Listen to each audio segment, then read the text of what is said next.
You're just enjoying this time. Keely, Justin, let's do 7 minus 3. Go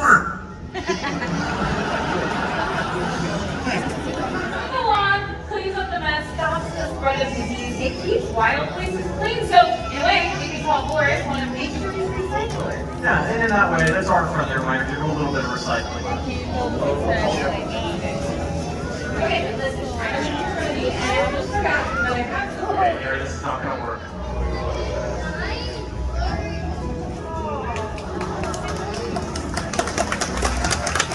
With us, but she does help us tell a pretty amazing story. You see, just a few decades ago, bald eagles' number was dropping rapidly. So much so, the scared future generations would never be able to see them in the wild ever again. Incredible sight to see.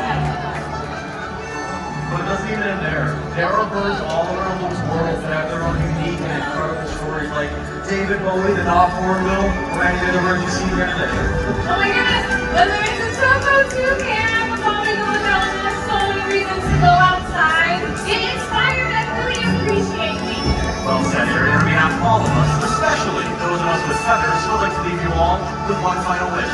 May your hearts take flight and your spirits soar forever. Namaste.